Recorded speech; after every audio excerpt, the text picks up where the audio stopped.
de la prédica, la fe sin obra es muerta, que está en la carta de Santiago. Puede abrir la Biblia en Santiago, en el capítulo 2, verso 14. Pero antes de eso, de estudiar este texto, sería bueno estudiar la introducción, ¿verdad?, que está en Santiago capítulo 2, 1 al 9. Vamos a leerlo esto, mis queridos hermanos, porque es demasiado importante, porque esto te va a llevar a entender lo que quiere decir y enseñar el apóstol Santiago, que la fe sin obra es muerta. Entonces, para poder comprender el texto central, vamos al contexto que está en Santiago capítulo 2, verso 1 al 9, amonestación contra la parcialidad, ¿sí? Dice: hermanos míos, que vuestra fe en nuestro glorioso Señor Jesucristo sea sin acepción de personas. Porque si en vuestra congregación entra un hombre con un anillo de oro y una ropa espléndida, y también entra un pobre con un vestido andrajoso, y miráis con agrado al que trae ropa espléndida y le decís: siéntate aquí en un buen lugar, y decís al pobre: estate tú allí en pie, o siéntate bajo mi estrado, ¿no hacéis distinción entre vosotros mismos y venís a ser jueces con malos pensamientos? Hermanos míos, amados, oíd. ¿No ha elegido Dios a los pobres de este mundo para que sean ricos en la fe y herederos del reino que ha prometido a los que le aman? Pero vosotros habéis afrentado al pobre. ¿No os oprimen los ricos? ¿Y no son ellos los mismos que os arrastran a los tribunales? ¿No blasfeman ellos el buen nombre que fue invocado sobre vosotros? Si en verdad cumplís la ley real conforme a las Escrituras, amarás a tu prójimo como a ti mismo, bien hacéis. Pero si hacéis acepción de personas, cometéis un pecado y quedáis convictos por la ley como transgresores. Bueno, vamos a explicar un poquitito esto, ¿verdad? 9 versículos. Primero que nada, que vuestra fe es el acto de creer. ¿De creer en quién? En nuestro Señor Jesucristo. Atiendan bien, la acepción de personas es elevar a una persona por un motivo superficial, como una apariencia. ¿En cuanto a qué, pastor, me decía esto? Por ejemplo, en cuanto a una raza, o también en cuanto a un motivo económico. Pueden estar también influenciados por la riqueza o por una cierta posición. La acepción de personas hace referencia a una acción de favorecer, razón o un motivo por un afecto particular. A unas personas se le pone encima de otras. Eso quiere decir la acepción de personas, ¿verdad? Entonces, acá, ¿de quién se estaba refiriendo Santiago? Eso es demasiado importante, porque esto de repente se puede ver también en las iglesias actualmente, ¿verdad? Porque acá, por ejemplo, se está refiriendo a las sinagogas. Acá se está refiriendo a la parte religiosa y a los maestros de la ley, específicamente a los fariseos. ¿Por qué te digo esto? Porque en las sinagogas eran salones del primer siglo que tenían bancos recostados por la pared. O sea, era un salón así como este y eran bancos recostados por la pared. O sea, algunas personas estaban al frente y otras se sentaban atrás. Las que estaban al frente eran personas que estaban reservados para ellos los mejores lugares, porque ellos mismos se creían personas de alta honorabilidad, ¿verdad? Honorables. Y vos decís, ¿por qué, pastor? Porque ellos mismos se captaban por el conocimiento y la elocuencia de la ley, y desechaban a las otras personas para que ellos estén o recostados contra la pared, o arrodillados, o sentados incluso en el suelo. Pero ellos no cedían su lugar por nada en el mundo. Por más que esos lugares, por ejemplo, estaban vacíos, esos lugares no podían ocuparlo gente que no era de esa, diríamos, de los maestros mismos de la ley. Por eso Santiago hace énfasis al tema de la acepción de personas. Y al terminar justamente esta parte del contexto del texto que vamos a desarrollar, por eso es que dice amar a tu prójimo. Porque siempre Santiago en sus cartas lo que estaba haciendo era dar una enseñanza. Y la ley soberana y el mandato de Dios de amar al prójimo como a ti mismo debe combinar con amar a Dios. Por eso dice él y hace énfasis también Santiago de no hacer acepción de personas, y enfatiza esto, valga la redundancia, que hacer acepción de personas es un pecado. Porque ellos no tenían la capacidad de poder mirarse a ellos mismos, porque en su corazón, Jesús mismo desnudaba su corazón varias veces con mucha dureza, porque les llamaba, por ejemplo, sepulcro blanqueado, ¿verdad? Por fuera estaban todo lindo, ¿verdad? O sea, por fuera estaban todo arreglados, pero por dentro estaban muertos. Duro, ¿verdad? O sea, el maestro confrontaba la actitud, pero la actitud iba mucho más allá que una actitud superficial, porque aparentemente ellos, de hecho, conocían la ley, pero no la vivían. Entonces, confronta ahí el apóstol diciendo de que si conoces la ley, debes de amar a tu prójimo. Entonces decía, no hagan acepción de personas, sino sirvan a su prójimo. Pero esas palabras no se les revelaban a ellos porque se jactaban de tener una, diríamos, de tener una ascendencia y una autoridad para ellos discriminar a la persona, dónde ubicarla o cómo ubicarlas, y solamente ellos eran los más capos, por decirlo así.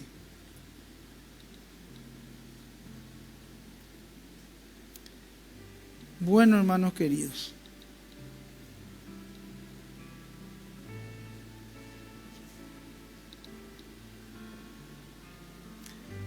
entonces vamos al capítulo 2 de Santiago, donde ahí sí podemos ver que la fe sin obras es muerta. Voy a leer del 14 al 17, ¿sí? Dice, hermanos míos, ¿de qué aprovechará alguno si dice que tiene fe y no tiene obras? ¿Podrá la fe salvarle? Si un hermano o una hermana están desnudos y tienen necesidad de mantenimiento de cada día, y alguno de vosotros les dice, id en paz, calentados y saciados, pero no le dan las cosas necesarias para el cuerpo, ¿de qué aprovecha? Así, la fe, si no tiene obras, es muerta en sí misma. Fíjense cómo cierra el texto que nosotros estábamos viendo, ¿verdad? Específicamente el versículo 8. Si en verdad cumplís la ley conforme a la Escritura, amarás a tu prójimo como a ti mismo, bien hacéis. Pero si hacéis acepción de personas, cometéis pecado y quedáis convictos por la ley como transgresores. Y fíjense cómo también dice acá textualmente en el versículo 16, y alguno de vosotros les dice, y en paz, calentados y saciados, pero no dais las cosas que son necesarias para el cuerpo, ¿de qué aprovecha? Así también la fe, si no tiene obras, es muerta en sí misma. Este es un acto de compasión que se debe a la conducta obediente a la palabra de Dios. Pregunta, ¿podrá la fe salvarle? Sí, sí, claro. Como bien estábamos diciendo, la fe es un acto de creer en Jesucristo. Sí, pero si tu fe no causa un resultado de conducta en tu vida, es muerta. No que la fe es por obras. No. La salvación es por gracia y por fe. Efesios 2:8. ¿Por qué vos sos salvos? Ningún mérito humano. ¿Qué ha hecho vos y yo para obtener la salvación? Si decís, fui un buen hombre, pastor. Fui un hombre intachable. Fui un hombre, pastor, que siempre quiso hacer el bien para su familia y nunca hice el mal a nadie. No tuve malos pensamientos nunca, ni jamás codicié en mi corazón. Y menos ser un egoísta. Qué lástima le hubiese pedido al equipo de comunicación el video de Don Bueno. Pero bueno, después ya pasar. La gran mayoría está en el grupo de de WhatsApp de la iglesia vamos a pasar. Porque el que se cree bueno no puede salvarse por bueno. Porque la Biblia dice, no hay una coherencia. La Biblia dice en Romanos capítulo 3 que no hay ninguno bueno. Que no hay ninguno bueno que busca a Dios. O sea, el hombre no puede buscar, está incapacitado de poder buscar a Dios. Si el hombre empieza a buscar a Dios es porque Dios puso un deseo en el hombre de buscarlo a Dios. Eso es lo que espiritualmente nosotros comprendemos con la doctrina de la elección. Fíjate lo que dice en Romanos capítulo 8. Vamos a Romanos.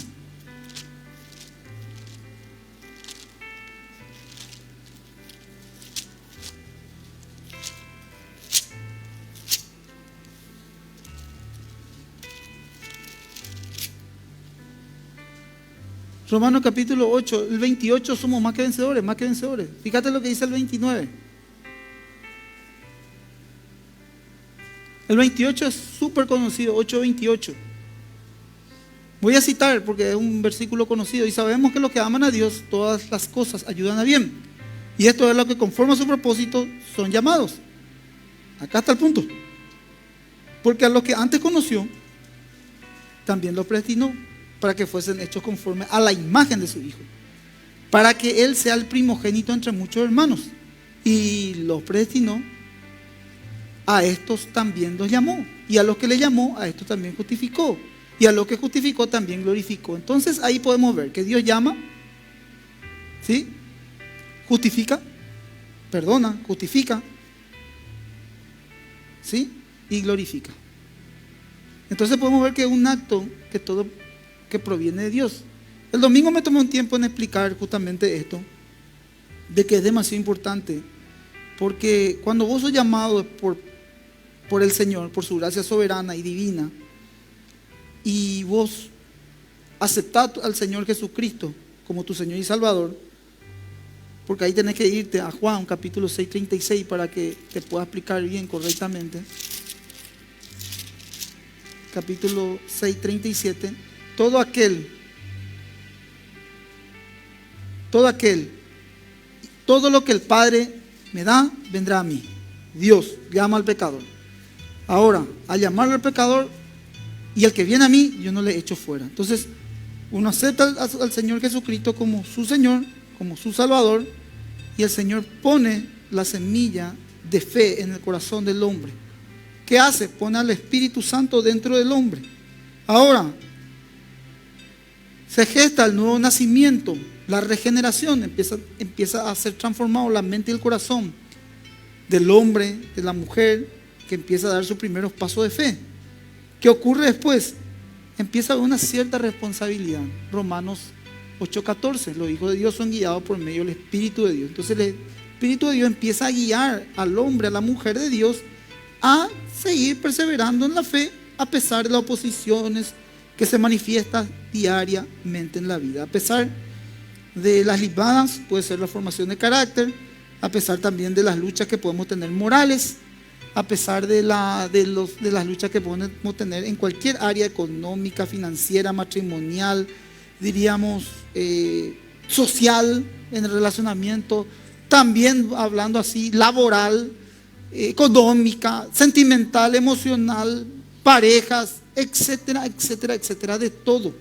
A eso yo le llamo oposiciones, en algunos casos, en otros casos pruebas. Pero aún así, en oposiciones, en pruebas, en situaciones que podemos pasar, créanme gente, Romanos 8:28, todo te va a ayudar a bien. Todo te va a ayudar a bien. Esa situación te va a ayudar a bien. He aprendido, mis queridos hermanos, y no lo digo solamente por un acto de positivismo de fe. En todas las veces que tuve un conflicto en mi camino espiritual, eclesiástico especialmente, todas las veces que hubo un conflicto, todas las veces fue una oportunidad para crecer. Cuando yo no entendía muchas veces, era una oportunidad para tirar la toalla. Pero con el entendimiento, con la madurez, me di cuenta que cada situación adversa y difícil, de conflicto, o de oposición, como quieras llamarlo, o de prueba, si querés llamarlo así también, es una buena oportunidad para poder crecer y no solamente eso, sino desarrollar y ejercitar la fe. Y vos me decís, ¿por qué, pastor? Porque Dios puso su espíritu. Jeremías no quería más hablar de Dios, no quería hacer más las cosas de Dios. Todas las veces que hablaba, que decía, recibía azotes por hablar de Dios. Y era un hombre que también caía mucho en el desánimo, en el doble ánimo. Y decía, ya no voy a hacer las cosas de Dios, ya no quiero hacer porque aparentemente todo lo que hago me sale mal. Pero aún así no puedo salir de la voluntad de Dios. Él dice en su palabra, me sedujiste, Señor, y fui seducido. Más fuerte fuiste tú que yo y me venciste. Job pasó 7 pruebas dificilísimas, que en algún momento vamos a recapitular prédicas antiguas que ya había desarrollado de este hombre. Pero él decía, imagínate, la Biblia le dice que era un hombre, diríamos, recto delante de Dios, mi siervo Job. Y Satanás pidió para poder tocarla a Job. Y hasta cierto punto Dios le permitía que sea tocado este hombre. Hasta que también tocó sus bienes, tocó sus hijos y fue tocando, hasta que su esposa también lo maldijo por todas las pruebas que estaba pasando este hombre. Pero ¿cómo termina la historia? Después de pasar todo ese periodo de prueba, él se encuentra con el Señor. O sea que todas esas pruebas sirvió para algo positivo. No me decís, ¿para qué sirvió, pastor? 7 pruebas pasó, se quedó enfermo, su mujer le abandonó, quebró económicamente, sus hijos murieron, sus amigos le dejaron. Y esas pruebas, pastor, vos me decís, sí, porque después todo eso produjo algo en su vida y vos me decís, ¿qué? Pudo ver a Dios. Anteriormente él decía conocerle a Dios, pero por medio de esas pruebas él dijo, ahora mis ojos te ven. Jehová Dios, Jehová quitó, alabado sea Dios. O sea que todo eso, pastor, que pasó, sí, lo ayudó a bien. ¿Por qué? Porque le amaba. Incluso quiso entrar con Dios a buscar una explicación de lo que ocurría con él. Y al buscar esa explicación de lo que ocurría o acontecía con él, le dijo, Señor, quiero que me expliques, quiero debatir contigo. Y Dios le dice a Job, a ver Job, ¿dónde estaba cuando yo hice los cielos y la tierra?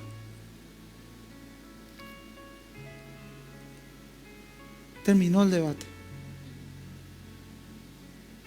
Se humilló y Dios lo levantó.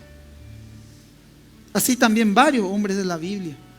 Por eso les digo, hermano querido, que este versículo, si vos me preguntás en qué contexto, pastor, este versículo es aplicable, Romanos 8:28, es un versículo de consuelo, es un versículo de esperanza, es un versículo de fe, es un acto de fe, es entender de que te va a ayudar a bien esa situación.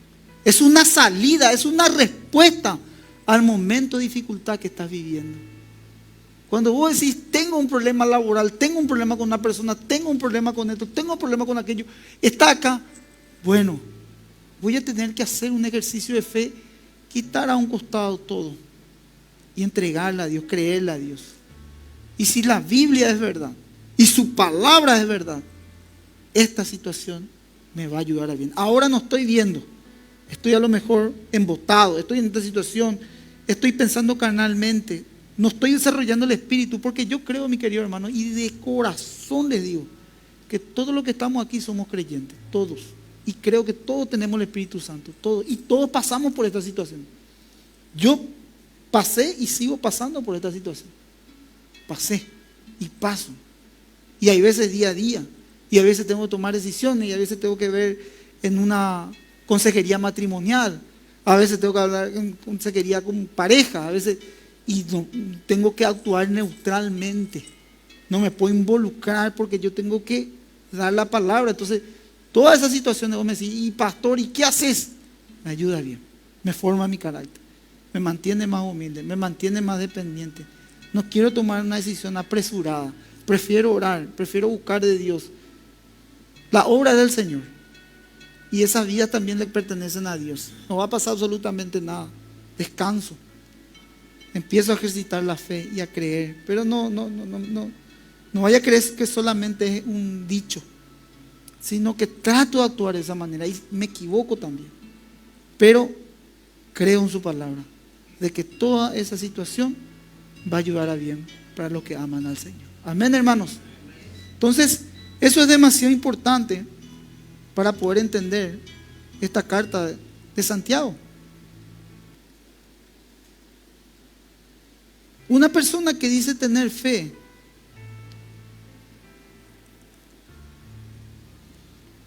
debe de generar buenas obras. Es decir, tener fe, dice Santiago. Y es sencillo, una persona que tiene fe es una persona que está comprometida, que se puede contar con esa persona. Es una persona de fe, porque la prioridad es Dios. Genera buenas obras, puede hacer algo bueno. Y también la Biblia dice que el que deja de hacer algo bueno es pecado.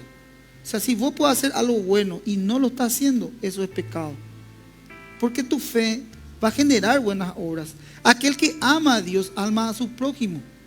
El que ama a su prójimo, ama, sirve. Es sujeto de una persona que ama a Cristo. Por encima, sabe su propósito, encima de todo, sabe su propósito, sabe su lugar, su identidad como hijo, hija de Dios. Es una persona de fe. El resultado de fe genera buenas obras. Es un benefactor, una benefactora. Es gente, la gente mismo quiere estar con esa persona, sea él, sea ella, porque ve algo bueno.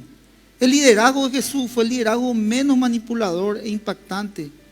Todos veían algo en él. Aún sus retractores veían algo bueno en él. Y sus seguidores, sus vidas eran completamente cambiadas, transformadas. ¿Qué generaba la vida de Jesús? Buenas obras. Veían la gloria de Dios. Y todos alababan y glorificaban a Dios. Había también lo que no. Tenía también sus retractores. Lo que no daban la gloria a Dios, sino que utilizaban incluso en cierto pasaje de la Escritura, dicen que atribuían sus poderes o sus milagros a Belcebú. Incluso en varios lugares lo trataron de falso profeta. O sea, tenía sus retractores como también nosotros lo tenemos. Es más, si vamos a ser discípulos de Cristo, o si somos discípulos de Cristo, vamos a tener retractores, vamos a tener situaciones difíciles que enfrentar. Eso no avisó, la palabra de Dios avisa.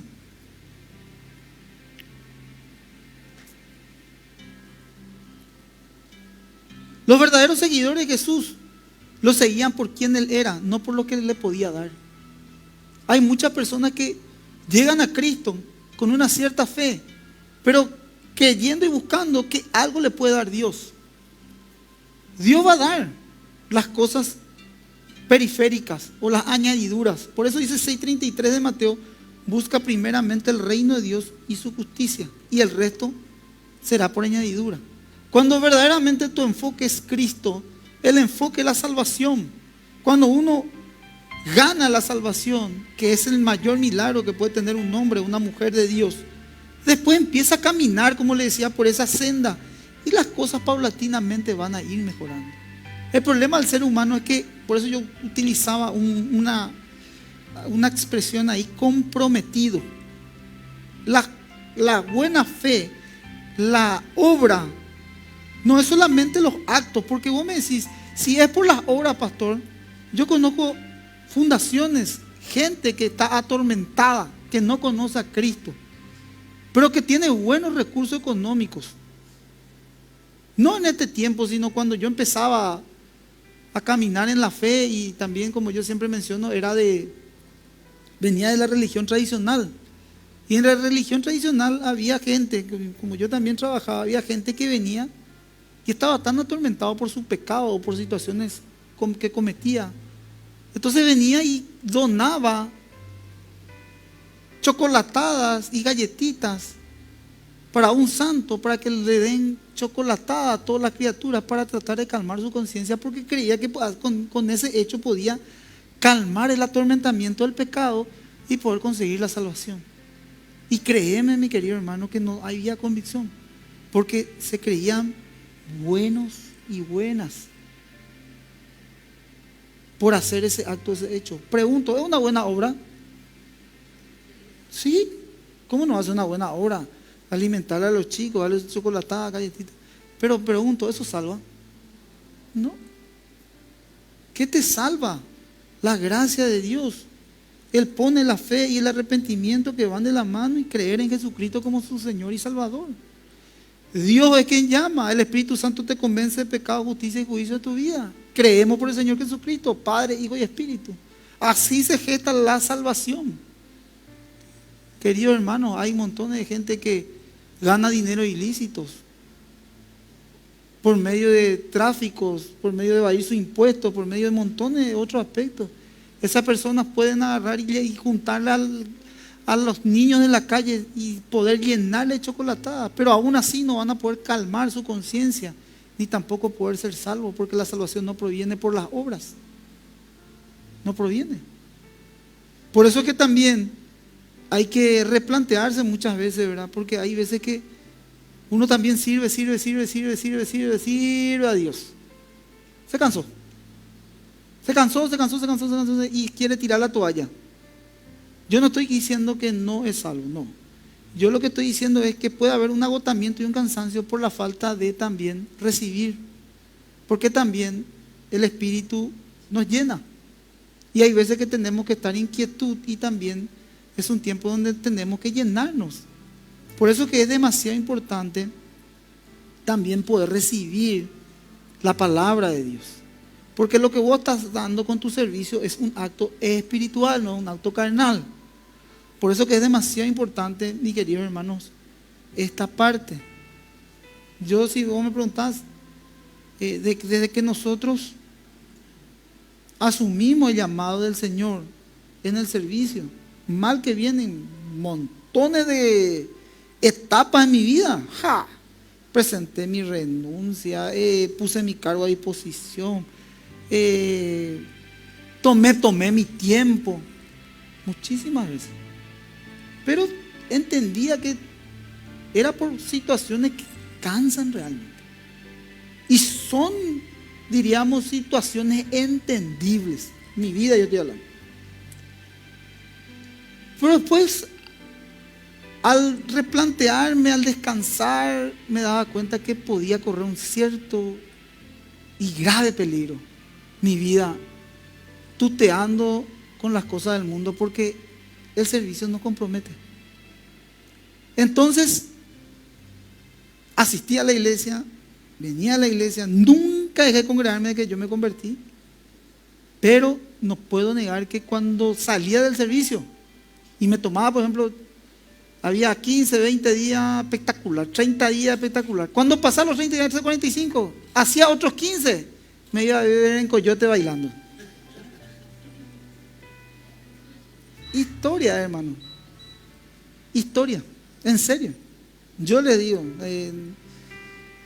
es así. Entonces, yo decía otra vez, no, tengo que volver porque acá sí estoy atentando, estoy parado sobre la muralla, necesito de Dios, necesito volver. Y le decía otra vez a mi pastor, ya vuelvo otra vez, gloria a Dios. Yo decía, este sabe todo lo que me está pasando, y me decía, gloria a Dios, porque sabe que me estoy a punto de descarriar. Y ahí volvía, arrepentido, vuelve, pero arrepentido. Oye, y nada. Y empezaba, y me humillaba, y caminaba, y así es la vida del creyente.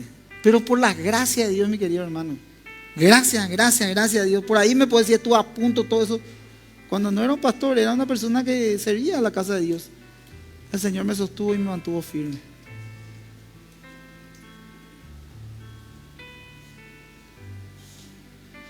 Fíjate lo que dice Santiago 1:18 al 23.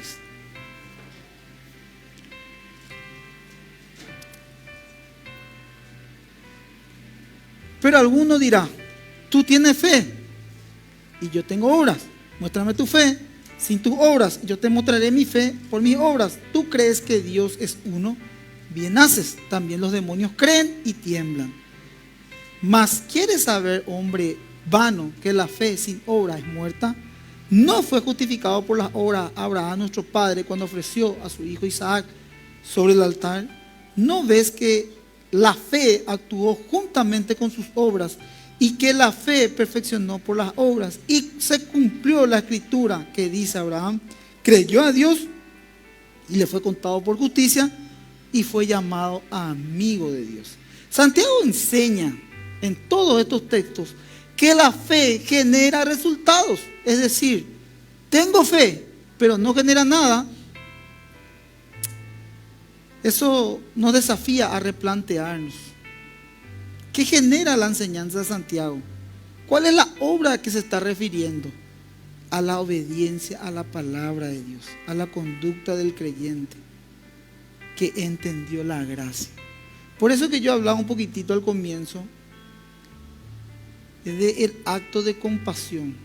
Porque si vos sos una persona compasiva, ya el Espíritu está en vos, crees en Cristo, vas a tener la empatía.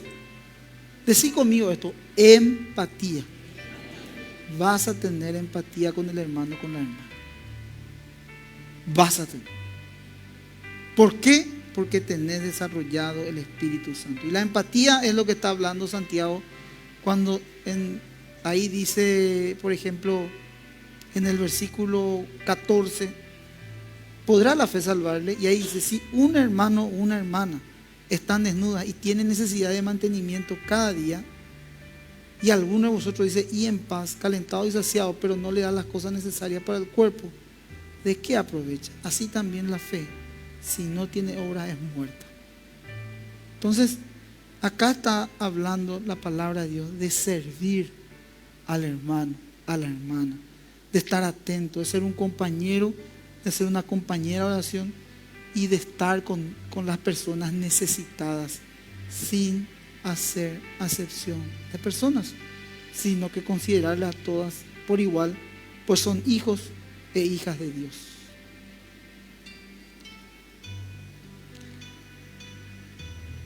La segunda carta del apóstol Pedro, no hace falta que ustedes lo busquen, después pueden verlo en su casa. En el capítulo 1 al 5, habla de poniendo diligencias.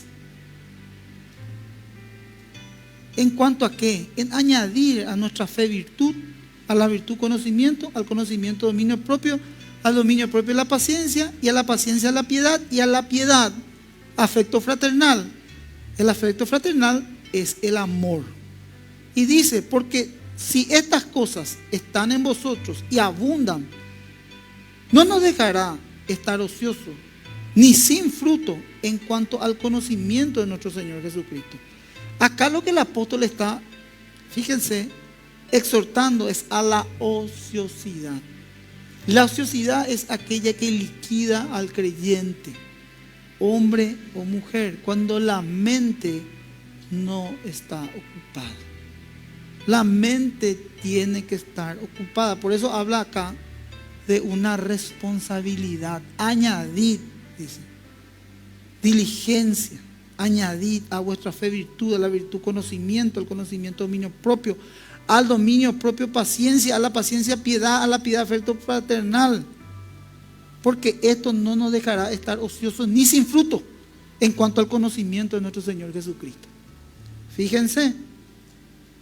Entonces, ¿qué te exhorta el apóstol Pedro? A poner toda diligencia, es decir, todo esfuerzo a la vida cristiana de honrar a Dios. Eso, por ejemplo, es una obra, porque estás poniendo de tu esfuerzo. Entonces, mira ahí, sopesar la fe, tu esfuerzo. Ahí está la obra, el resultado. Entonces, a honrar a Dios. Y esto requiere esfuerzo, dedicación. El cristiano tiene la responsabilidad de practicar la disciplina en todos los aspectos para rendir al máximo en todo. Por eso decía también que pudiendo hacer lo bueno y dejar de hacer lo bueno es pecado. Voy a decir, ¿por qué? Porque Dios demanda de vos como hijo de Dios a poner todo todo el esfuerzo, a poner toda la dedicación, a poner la responsabilidad de practicar la disciplina en todos los aspectos de la vida, para que tu vida pueda rendir al máximo, para que puedas ser un hombre y una mujer fructífera. ¿Y por qué te dice que el mayor problema para evitar que vos puedas ser un hombre o una mujer fructífera con fe y buenas obras? ¿Saben cuál es el obstáculo? ¿Cuál es el obstáculo? A ver, acá que estamos en familia todos.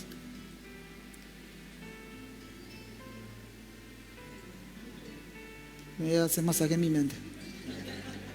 La ociosidad. La ociosidad, la ociosidad. Entonces, de repente le das tiempo a tu mente y va pensando esto, va pensando acá, va pensando acá, va pensando acá, va pensando. Y no podés ser diligente poniendo lo mejor de vos donde Dios te llamó.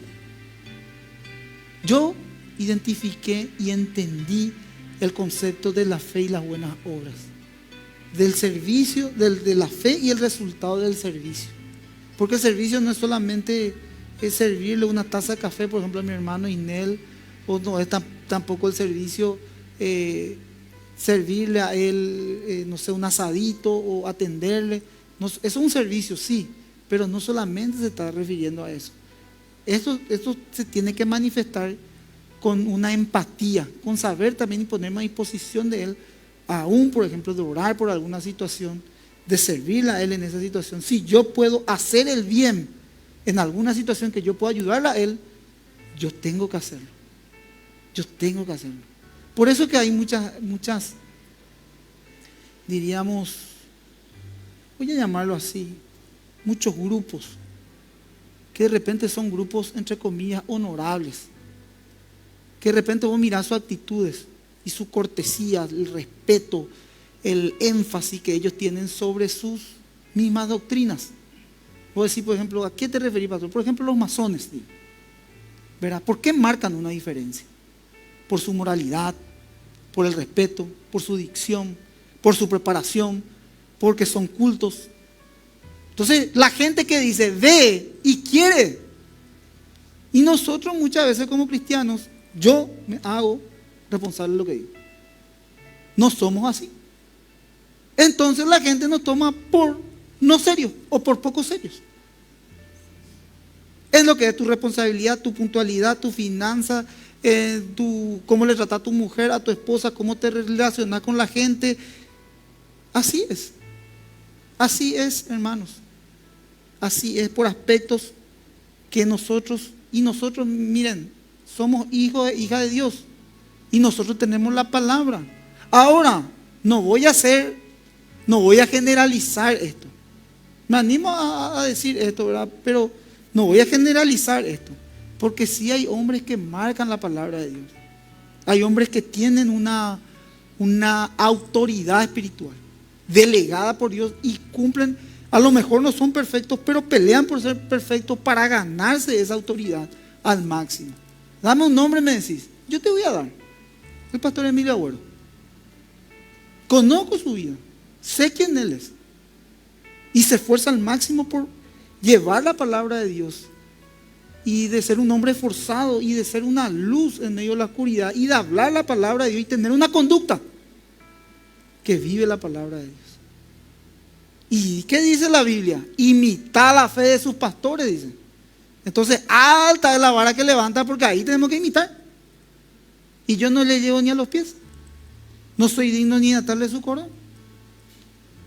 A mí luego cuando me lleva así de ese bateré, esa ya es la mayor unción.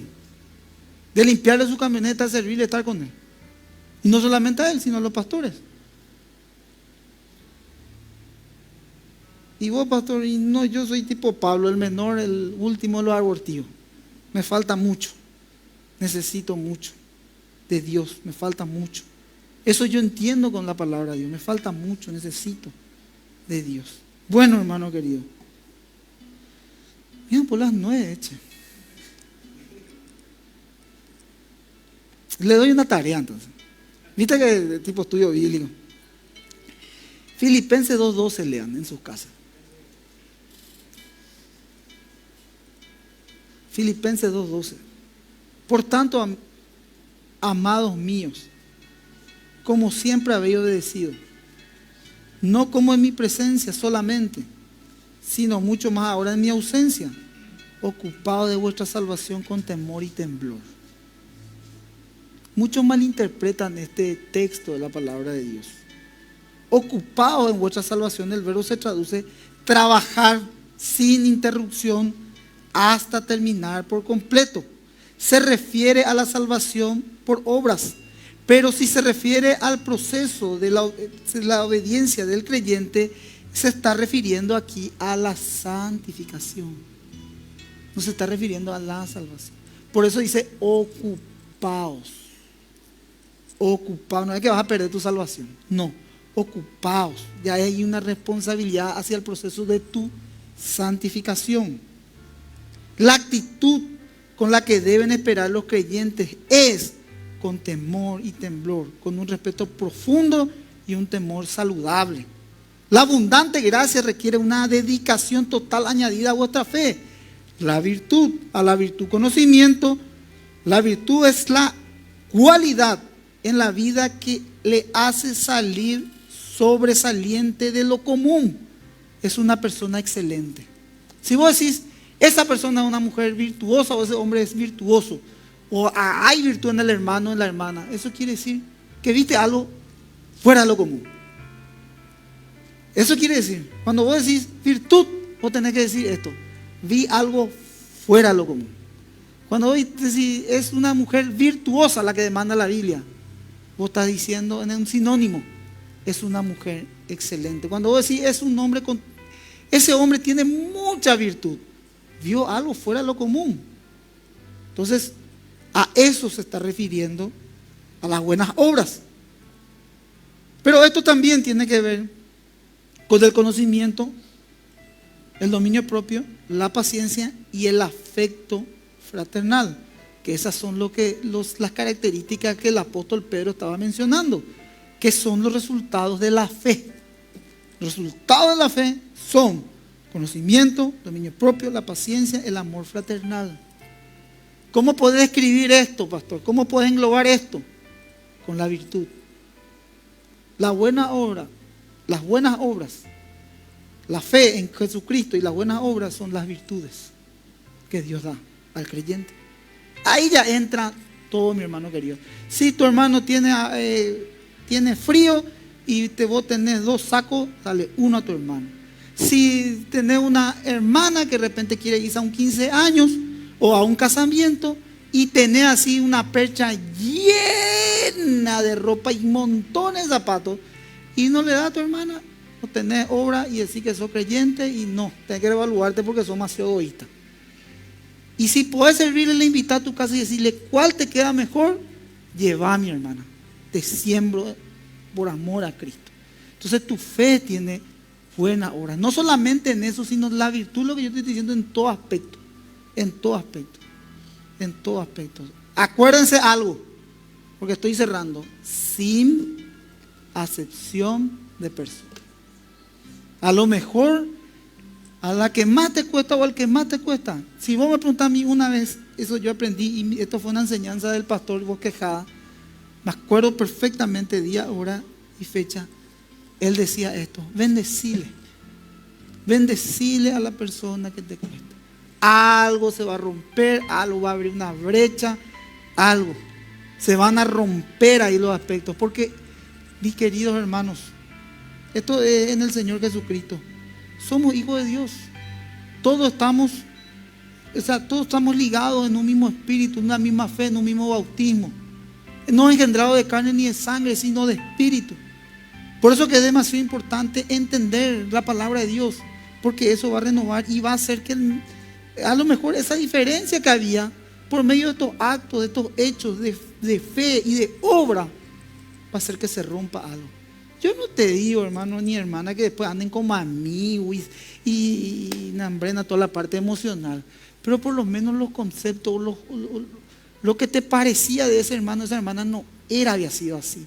Tenía un concepto medio falso en tu mente, y eso que hace que vos le conozcas, mejor una excelente persona, una buena persona, ama a la gente, pero hay cuestiones que nos separan muchas veces, y estas cuestiones hacen de que seamos más unidos en el Señor.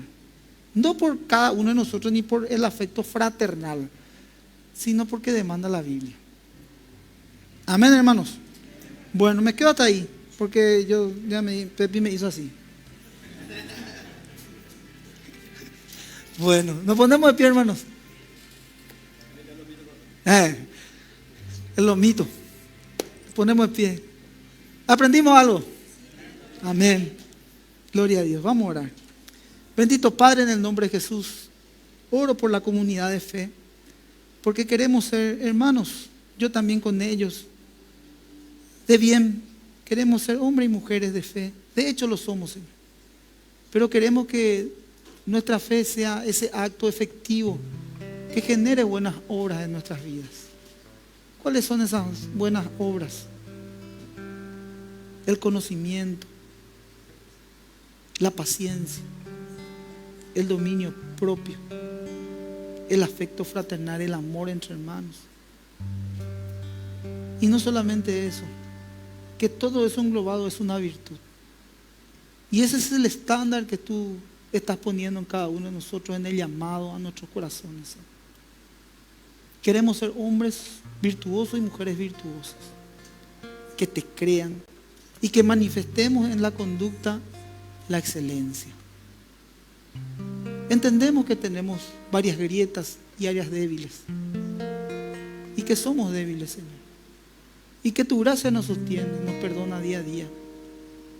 Yo te pido humildemente, Señor, que me ayude a ser un mejor hombre, Señor. Un hombre de Dios, yo te pido. Y por medio de esta oración también, Señor, oro por esta familia, para que ellos sean mejores, Señor.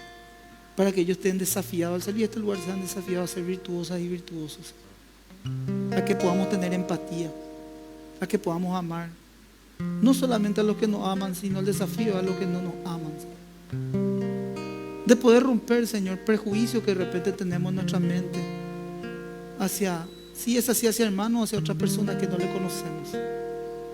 Ven, Señor, humildemente a nuestras vidas, y que esta palabra se haga rema en nuestros corazones. Yo, Señor, quiero orar por una reconciliación. Quiero reconciliarme contigo, Señor. Quiero orar por una reconciliación de los hermanos contigo, Señor, de la comunidad de fe. Quiero buscar tu paz. La paz es aquella que no tiene precio. El mundo no nos puede dar paz. Si pensás que vas a tener paz teniendo dinero, erras. Si pensás que vas a tener paz volviendo en una relación que por ahí pudiste haber terminado, no va a haber paz. Porque con el mundo no puede haber paz. La única paz que sobrepasa todo entendimiento es la paz que Dios da. La paz que el mundo no nos puede dar. Y eso yo te pido, Señor, que podamos hoy cerrar nuestros ojos en paz. Decirte gracias. Hay tantas cosas que debo solucionar. Hay tantos pecados, Señor, que todavía pululan en mi vida. Hay cuantos malos deseos que todavía tengo en mi corazón. Pero te lo entrego, Señor, porque quiero recibir de la paz y vivir en paz. Fuera de broma, hay tanta gente atormentada y con problemas mentales. No puede tener esta paz. Por eso oro, Señor, para que también tengamos nuestra mente ocupada. No le demos cabida a la ociosidad, sino al conocimiento de nuestro Creador. Ven, Espíritu Santo, y ministra y sella esta palabra en la mente y en el corazón de mis hermanos. Como pastor los bendigo. Te doy gracias. Que la bendición de Dios sea en el nombre del Padre, el Hijo y el Espíritu Santo. Amén y amén. Damos un fuerte aplauso. Dios les bendiga, hermanos queridos.